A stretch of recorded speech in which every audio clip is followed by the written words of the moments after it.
आर्कियोबैक्टीरिया क्या कहता है भाई, उस पहले हम आर्कियोबैक्टीरिया बारे में बात करने वाले हैं। तो पहले हम आर्कियोबैक्टीरिया समझते हैं भाई, ठीक है। तो आर्कियोबैक्टीरिया एक तरह से दो वर्ड से बना है। तो आर्की बैक्टीरिया, तो बैक्टीरिया क्या कहता है आपको पता है, बैक्टीरिया कौन है कैसा है हम पढ़ चुके हैं पिछली वाली क्लासेस में। अब बात है आर्की, आर्की का मतलब क्या होता है, प्रीमिटिव, ठीक है ना, या फॉसिल्स की बात कर रहा है। कैसी बात कर रहे हैं भाई, प्रीमिटिव की बात कर रहे हैं या फॉसिल की बात कर रहे हैं। तो हम पढ़ते हैं प्रीमिटिव, ये जो आर्कियोबैक्टीरिया क्या है, मैंने अलग अलग लिखा थोड़ा सा दूर करके, ठीक है बेटे, थोड़ा सा आप ध्यान रखना है। तो ये क्या है, प्रीमिटिव ग्रुप ऑफ बैक्टीरिया, ये प्रीमिटिव ग्रुप है बैक्टीरिया का, इसलिए हमको इसको क्या बोलते हैं, oldest of the living bacteria fossils बोलते हैं।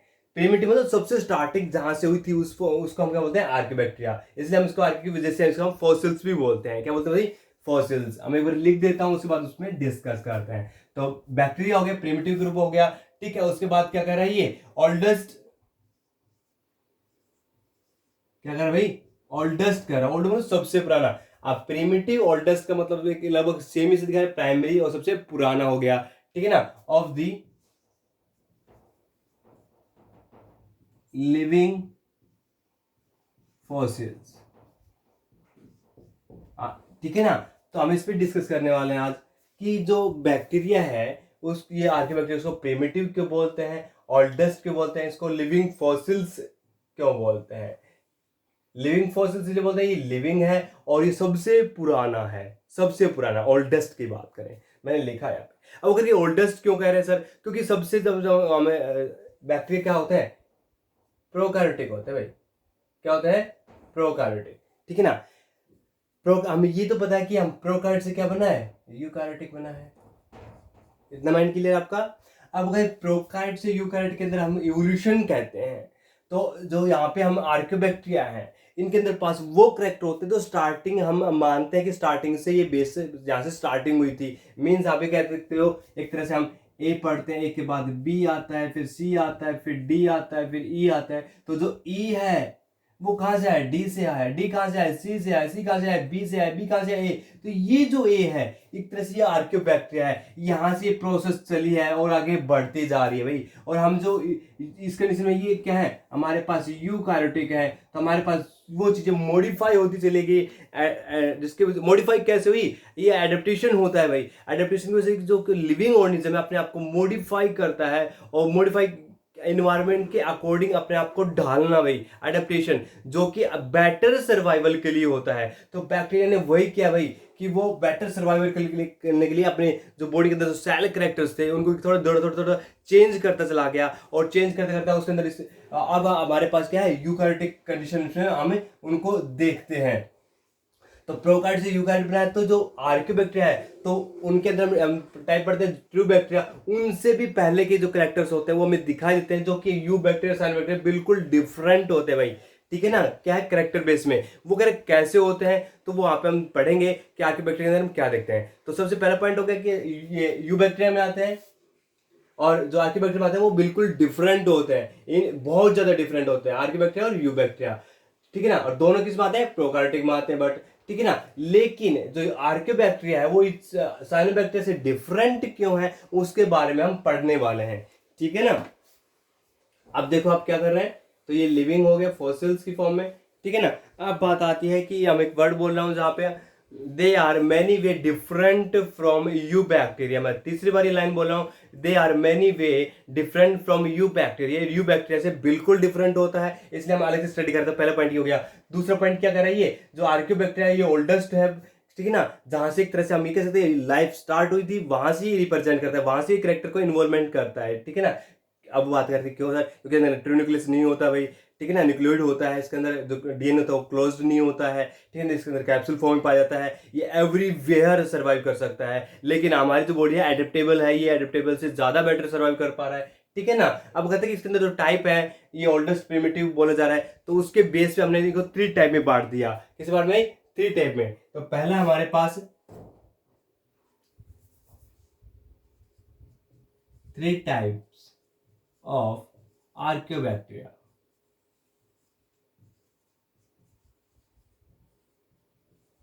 ठीक है ना। तो आर्कियोबैक्टर 3 टाइप्स में हो गए, तो बाई टाइप कौन कौन से है? फर्स्ट हेलोफिल्स।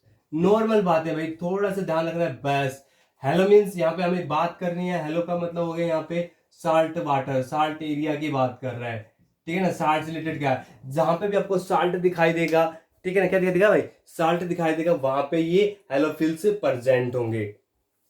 अब बात करता है कि ये साल्ट एरिया में रहता है, बिल्कुल रहता है भाई, क्योंकि हेलोफिल्स इसी के लिए हमें, जैसे कि आप कहीं से दूसरी जगह से सर्वाइव करते हैं तो आपको उस नाम से जाने लगता है, ठीक है ना। जैसे कि आप टीचर की बात करें, मैथ वाले सर, बायो वाले सर, है ना, तो ये साल्ट एरिया में रहते हैं, जो साल्ट वाले बैक्टीरिया, जो हीट, जो हॉट स्प्रिंग में रहता है, थर्मोएसिडोफिल्स, ठीक है ना। जो वो है जहाँ पे बॉडी के अंदर रह रहे हैं और वहां पे एक टाइप की गैस प्रोड्यूस कर रहे हैं, जिसका मिथेनो गैस बोलते हैं, मिथेन गैस बोलते हैं, तो मिथेनोजेंस हो गए वो, ठीक है ना। तो उसके कंडीशन के हिसाब से यहाँ पे हमने नाम रखे हैं कि वो कहाँ पे सर्वाइव कर रहे हैं। तो हमारे पास पहले क्या है? हेलोफिल्स है।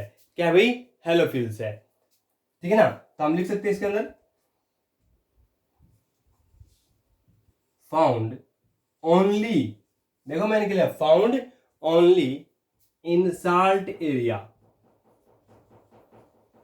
अब वो जो साल्ट एरिया है वो वाटर के अंदर से होता है, जैसे ओशियन, समुद्र हो गया, उसके अंदर साल्ट वाटर होता है, तो उस बेस पे कह सकते हो। फिर बात आती है ये ऐसे एरिया जहाँ पे साल्ट का मिक्सर कुछ ज्यादा होता है, ठीक है ना, वहां पे रह सकते हो, ठीक है ना। तो एग्जाम्पल कहाँ आ गया? Salt water. और साल्ट वाटर मीन्स यहाँ पे क्या करेंगे हम? मैराइन ओशियन, ठीक है ना भाई, उसमें ये सर्वाइव करता है, ठीक है ना।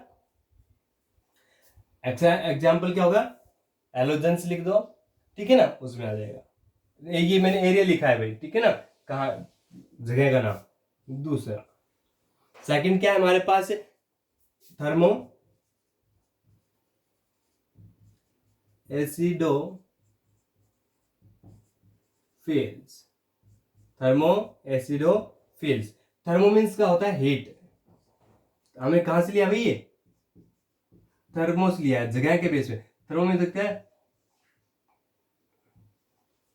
हीट। कहां से वर्ड लिया ये? थर्मो से लिया, हीट। मीन्स यहां पे कहां कर रहा है? फाउंड ओनली, ये found only hot spring, hot areas,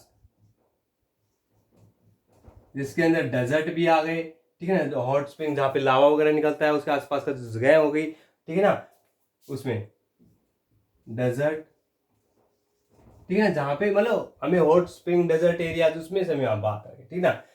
समझ में आ रहा है आपको? थर्मोएसिडोजेंसिस के अंदर आ गए हम, ठीक है ना। इसमें हॉट सल्फर एरिया आ गई, ठीक है ना, वो सारी चीजें इसके अंदर आती हैं, ठीक है ना।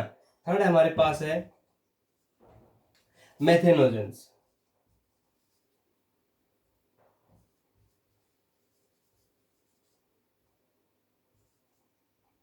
मेथोजेंस, ये हमारी बॉडी के अंदर एक अलग टाइप का करेक्टर है। दे आर फाउंड, देखिए ना, किसके अंदर हम मेथोजेंस की बात करते हैं, ये है मिथेन गैस प्रोड्यूसिंग, ठीक है ना। ये मिथेन वर्ड से आया है। मिथेन एक तरह से गैस होती है, मिथेन गैस प्रोड्यूसिंग बैक्टीरिया। और मिथेन गैस क्या होती है? जहां पे मिथेन गैस प्रोड्यूस होती है, और मिथेन गैस क्या है? Found in the rumen of cattle. जैसे कि हमारी बॉडी के अंदर बात करते हैं, जैसे एनिमल्स के अंदर फाउंड, ठीक है ना। हमें कहां पाया जाता है उसकी बात करें, found Roman, Roman cattle. Roman cattle क्या होता है? रूमन कैटल, ठीक है ना। रूमन कैटल की बात करें तो हम क्या करते हैं इसके अंदर, एनिमल्स के अंदर जो बछड़े होते हैं, काऊ होते हैं, उनके अंदर जो रूमन, जो गट होता है, ठीक है ना, जहाँ पे खाना एक तरह से डाइजेस्ट कर रहे हैं, एक तरह से उगाड़ रहे हैं, एक तरह से ना, उस चबाना होता है बार बार रिपीट करके अंदर से बॉडी से, तो वहां पे ये प्रेजेंट होते हैं, ठीक है ना। क्या होता है? प्रेजेंट होते हैं।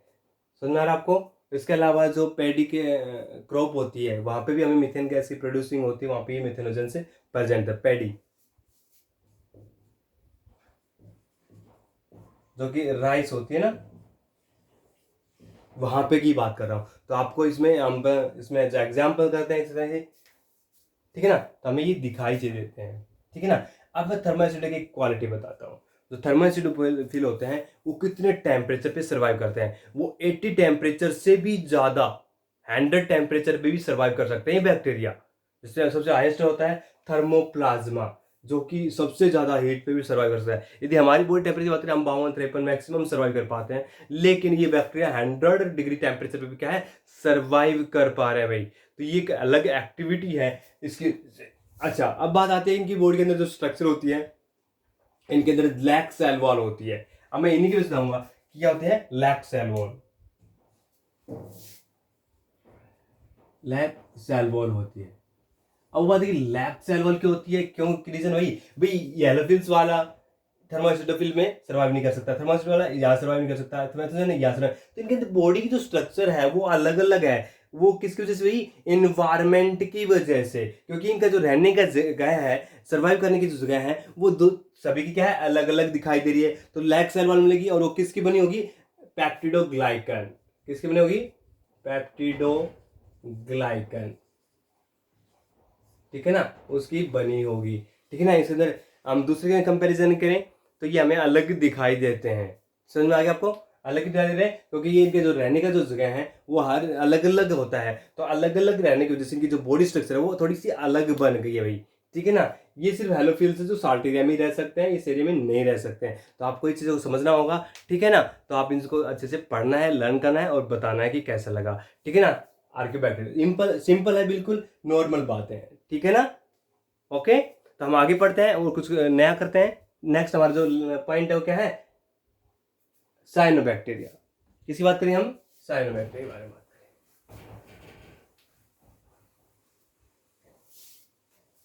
Means true bacteria.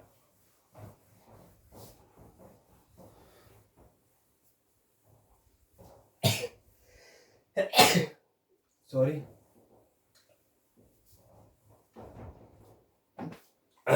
सॉरी। तो हम आगे बात करते हैं। तो हम आगे किस में बात कर रहे हैं भाई, कि जो साइनोबैक्टीरिया उसके बारे में बात करेंगे, कुछ टॉपिक्स हैं।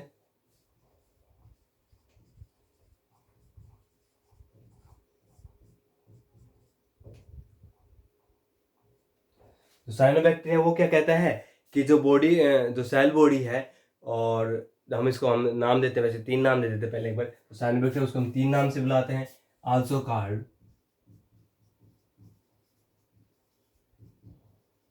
True bacteria, means you bacteria, ठीक है ना, यू बैक्टीरिया है। तीसरा नाम है इसका BGA। क्या हो गया भाई, BGA, ठीक है ना। BGA का मतलब क्या हो गया, blue green algae, blue green रिस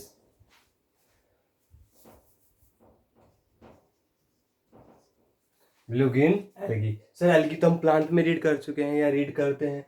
अरे भाई, ये प्लांट एल्गी से बहुत ज़्यादा इसका जो है इंटरलिंक होता है, उसकी जैसे दिखाई देती है। इसी की वजह से उसका जो नाम है, इसका कलर जो होता है ब्लू ग्रीन में पाई जाती है, और एल्गी जैसा बिहेव करती है, इसलिए हम इसको क्या बोलते हैं, blue green algae, means BGA बोलते हैं, ठीक है ना। तो ये ग्राम पॉजिटिव होती है। सबसे पहला पॉइंट क्या होगा इसके अंदर, ये क्या होता है, ग्राम पॉजिटिव होता है।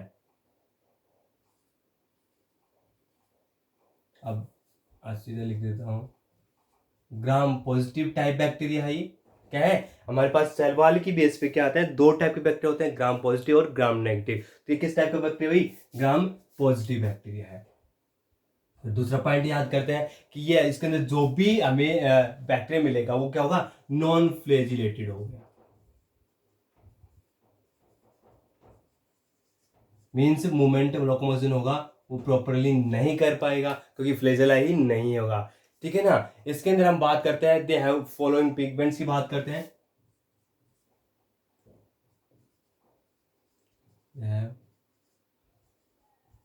फॉलोइंग पिगमेंट्स, ये कुछ पिगमेंट्स है जिनको हम फॉलो करते हैं। इसके अंदर देखते हैं वो कौन कौन से हैं हमारे पास। ग्रीन पिगमेंट, ठीक है ना। हम इनका नाम लिखेंगे किससे होता है, ठीक है ना। येलो, ब्लू और ब्राउन, रेड, ठीक है ना। ये हमें नॉर्मली हमें दिखाई देते हैं, लगभग इसके पास सारे ही कलर होते हैं,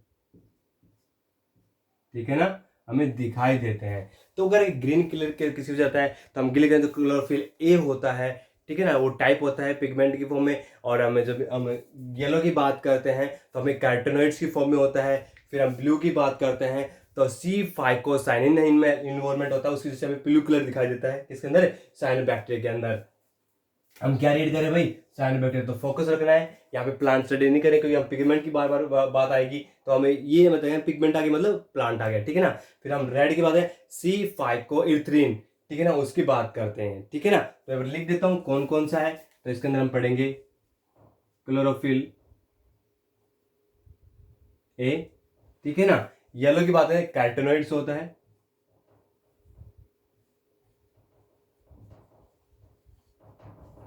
जो जिसकी वजह से इसका कलर कैसा दिखाई देता है, हमें येलो दिखाई देता है। इसकी ये जो ब्लू कलर है सी फाइको साइनिन होता है भाई, फाइको साइनिन, ठीक है ना, फाइको साइनिन हमें दिखाई देता है। इसमें थोड़ा सा चेंज करना है अपन को, और इसके अंदर होता है फाइको इरिथ्रिन,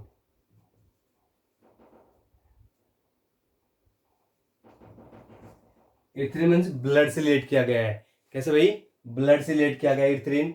तो इन्हें हमें इन चीजों को नोट करना है। इसमें पूछा जा सकता है कि कौन कौन से पिगमेंट होते हैं नीट के अंदर, ठीक है ना, वगैरह। तो आपको थोड़ा सा याद रखना है कि कौन सा पिगमेंट किसके अंदर किस फॉर्म में प्रेजेंट है। हमारे पास नॉर्मली जो 4 पिगमेंट है वो प्रेजेंट होता है साइनोबैक्टीरिया के अंदर, ठीक है ना। अब इसी बात आती है किस वे में रहते हैं, तो ये यूनिसेलर कॉलोनी दोनों में रहते हैं। इसमें भाई यूनिसेलर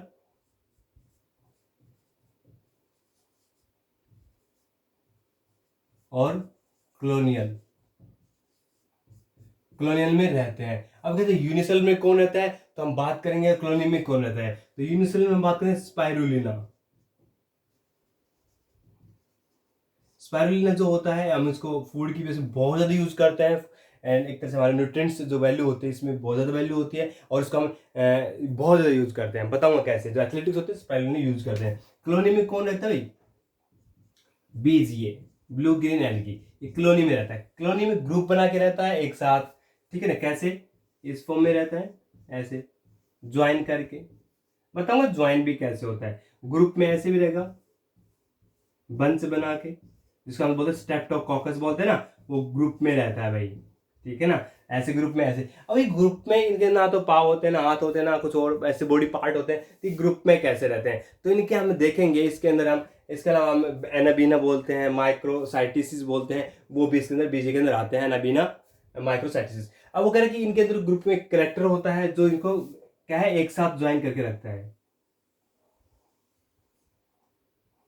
ये होती है जिलेटिनस शीट होती है, ठीक है, जिलेटिनस शीट होती है। जिलेटिनस शीट क्या करती है, इनको एक साथ कंबाइन करके रखती है, जोड़ के रखती है। ये इसी में क्या करेंगे, डिवीजन करते रहेंगे, और इसी ग्रुप के अंदर ये एक तरह से अटैचमेंट रखेंगे। अब बात आती है कि ये जो अटैचमेंट है, जिलेटिनस जो शीट मीडियम होता है वो उसको क्या करता है, ग्रुप में बना के रखता है। कैसे भाई, इस शीट को हमने जो लेयर है ना जो इसके ऊपर होती है उसको क्या बोलते हैं हम, जिलेटी, क्या होता है, जिलेटिनियस सीट एरिया या मीडियम, क्या बोले इसको, जिलेटिन से मीडियम बोल रहे हैं भाई। जिलेटिन मीडियम क्या करता है, उस इन चीजों को क्या करता है, बाइंड करके रखने में हेल्प करता है। एक तरह से मैं एग्जांपल दे रहा हूं कि आप जब घी के अंदर कोई चीजें डाल देते हैं या ऑयल के अंदर कोई चीज डालते हैं, बाहर निकालते हैं। जैसे आपको क्या लेना है, कुछ सीड लेने हैं सरसों के, मस्टर्ड के, और उनको क्या करना है, आपको ऑयल के अंदर डाल देना, फिर उसको बाहर निकाल देते हैं, उनके ऊपर एक लेयर बन जाएगी भाई, ऑयली लेयर हो जाती है ना। उस ऑयली लेयर की तरह की क्या है, जिलेटिन शीट होती है जो सभी को बाइंड करके रखती है। अलग अलग टाइप की क्या है हमारे पास, एनाबीना सेल है जो यूनिसेलर में थे, उनको बाइंड रख रहा है, ठीक है तो सिंगल सेल, क्या है भाई ये है तो सिंगल सेल, लेकिन क्या है इनको बाइंड किया जा रहा है जिलेटिन शीट के। अब इनके पास एक अलग टाइप की एक जैसे नोस्टोक होता है, वो भी ऐसा ही दिखाई देगा हमें, ठीक है ना, ग्रुप में दिखाई देगा, ठीक है ना। तो अपन को इनके बीच में एक सेल दिखाई देगी यहाँ पे, जैसे ये स्पेशल टाइप की सेल होती है, ठीक है ना। ये जो स्पेशल टाइप की सेल होगी, स्पेशल टाइप, स्पेसिफिक सेल बोल सकते हैं, स्पेसिफिक टाइप ऑफ सेल बोल सकते हैं, स्पेशल टाइप ऑफ सेल होगी ये। और ये जो सेल होगी ये इनके साथ एक करेक्टर को और मॉडिफिकेशन कर रही है, एक नया करेक्टर, नया फंक्शन इन्वॉल्वमेंट कर रही है। और वो नया फंक्शन क्या है? Nitrogen fixation. क्या कर रही है भाई? नाइट्रोजन फिक्सेशन कर रही है। और नाइट्रोजन मतलब नाइट्रोजन को ब्रेक डाउन किया जा रहा है। मैं बताऊंगा कैसे किया जा रहा है, ठीक है ना। नाइट्रोजन कैसे फिक्सेशन क्या है? नाइट्राइट और अमोनिया, इनके अंदर क्या किया है? ब्रेक डाउन किया जा रहा है भाई। क्या किया जा रहा है? ब्रेक डाउन किया जा रहा है इनके अंदर। मतलब नाइट्रोजन एक कॉम्प्लेक्स फॉर्म में था, और कॉम्प्लेक्स को जो स्मॉल कॉम्प्लेक्स है उसके अंदर क्या है? ब्रेक डाउन किया जा रहा है, ताकि अच्छा फिर इससे क्या होगा? इसको हम क्या बोलते हैं? Nitrogen fixation. मींस नाइट्रोजन को एनवायरनमेंट के अंदर फिक्स किया जाता है, मींस रिसाइकल किया जा रहा है। अब ये नाइट्रेट और अमोनिया कौन ऑब्जर्व कर रहा है भाई? ये सॉइल के अंदर हो रहा है भाई। ये नो स्टॉक जो स्पेशल टाइप के जो होते हैं, ये कहां प्रेजेंट होते हैं? कहां पाया जाता है? सॉइल के अंदर। और ये कहां पे हमें इंफॉर्मेशन में जो रिसाइकल है नाइट्रोजन की, उसको क्या कर रहे हैं? रिसाइकल करने में हेल्प कर रहे हैं। तो रिसाइकल हो रहा है इन तीनों का। तो ये प्लांट के द्वारा ऑब्जर्व किया जाता है, और प्लांट के द्वारा वो प्लांट्स वापस सॉइल के अंदर, एनवायरनमेंट के अंदर चले जाते हैं। अब वापस सॉइल के अंदर भाई वो प्लांट के जो पार्ट होते हैं उसके द्वारा ऑब्जर्व कर लिए गए, यूटिलाइज कर लिए गए, और प्लांट का पार्ट कभी ना कभी वो सॉइल के अंदर मिक्स हो जाएगा। भाई ब्रेकडाउन अलग तो होगा ना प्लांट का पार्ट, ब्रेकडाउन के बाद सॉइल के अंदर जाएगा, सॉइल वापस उसको नाइट्रोजन में फिक्सेशन कर देगी, फिर वापस इसको जो बैक्टीरिया है वो नाइट्रेट अमोनिया के फॉर्म में उसको ब्रेकडाउन कर देंगे। तो ये इनका जो फंक्शन है ये हमारे लिए क्या है? बहुत यूजफुल क्या है? बायोलॉजिकल फंक्शन है एक तरह से, जो हमारी प्लांट के लिए, इन्वायरमेंट के लिए नाइट्रोजन फिक्सेशन करने में हेल्प करते हैं, जो कि बहुत नेसेसरी है प्लांट के लिए। कौन? नाइट्रोजन। ठीक समझ में आ रहा है आपको? Clear mind? अब बात आती है कि जो प्लांट्स होते हैं या उनके अंदर तो यूज हो रहा है, ठीक है ना। अब ये जो साइनोबैक्टीरिया है, इनका जो आगे बात करते हैं हम, ये फंक्शन हो गया नाइट्रोजन, इसके अंदर नाइट्रोजन फिक्सेशन हो गया। अब बात करते हैं कि ये जो इनके अंदर जो स्ट्रक्चर होती है वो हमें कैसे दिखाई देती है। ये जो स्ट्रक्चर हम इसको बोलते हैं फिलामेंटस स्ट्रक्चर बोलते हैं। क्या बोलते हैं? फिलामेंटस। ये ट्राइकोम्स भी बोलते हैं इसको। क्या बोलते हैं? ये क्या है? जब ये कॉलोनी बना लेता है इस टाइप की, तो इसको हम बोलेंगे फिलामेंटस ट्राइकोम्स स्ट्रक्चर। इसको हम क्या बोलेंगे भाई? इस टाइप स्ट्रक्चर हो गया ना, इसको फिलामेंटस, ठीक है ना, या ट्राइकोम्स। क्या बोलेंगे भाई? ट्राइकोम्स क्या बोलते हैं इन चीजों को? क्या बोलते हैं? ट्राइकोम्स। अब बात आती है यदि फूड स्टोर की बात करें, हम किसकी बात करें? फूड स्टोर की बात करें कि फूड स्टोर कैसे कर रहा है ये।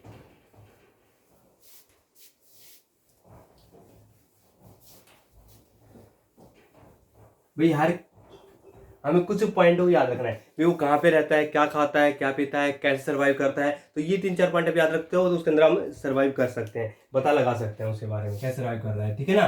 तब फूड स्टोर की बात करते हैं।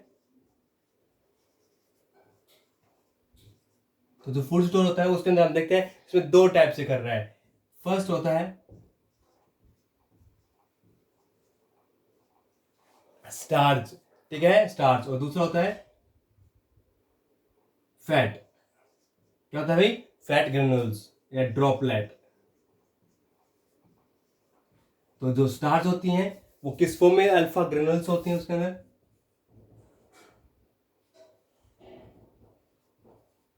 ठीक है ना। और ये जो होती है बीटा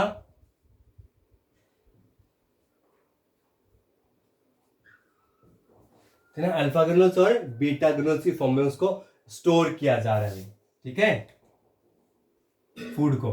किसके अंदर भाई? साइनोबैक्टीरिया के अंदर, ठीक है ना। क्योंकि पिगमेंट है, पिगमेंट होगा तो क्लोरोफिल, तो वो क्या करेगा? जैसे प्लांट के अंदर स्टार्ची फॉर्म में फूड स्टोर कर रहा है, ठीक है ना। तो क्योंकि पिगमेंट क्या है? क्लोरोफिल है, क्लोरोफिल में क्या होगा? फोटोसिंथेसिस होगा, है ना। तो मैं उस चीज को और बता देता हूँ कि क्या है। क्लोरोफिल प्रेजेंट होगा तो नॉर्मली बात है वो क्या होगा? फोटोसिंथेसिस करेगा। ये बताना थोड़ा सा कंफ्यूज हो गया था। फोटोसिंथेसिस करेगा, और फोटोसिंथेसिस करेगा तो मीन्स अपना भोजन वो खुद बना रहा है। लेकिन कुछ कंडीशन में वो अपनी जो सनलाइट है वो प्रॉपरली नहीं पहुंच पा रही है, मीन्स सनलाइट की प्रेजेंस में तो क्या करेगा? फोटोसिंथेसिस करेगा। लेकिन एब्सेंस, यदि बाई चांस लाइट एब्सेंट हो जाती है, एब्सेंस ऑफ लाइट, लाइट कौन सी भाई, सनलाइट है भाई, पूरा लिख देता हूँ, कंफ्यूज नहीं होना है। इनके पास आप समझो कि लाइट आती है, ठीक है ना, एब्सेंस ऑफ सनलाइट पे क्या करेगा, कीमोसिंथेसिस करेगा। क्या करेगा भाई, कीमो मीन्स केमिकल की हेल्प से फूड क्या है, सिंथेसाइज किया जाएगा, ठीक है ना। अब यदि हम उसके सेल मेम्ब्रेन की बात करें, ठीक है ना, इसके अंदर सेल मेम्ब्रेन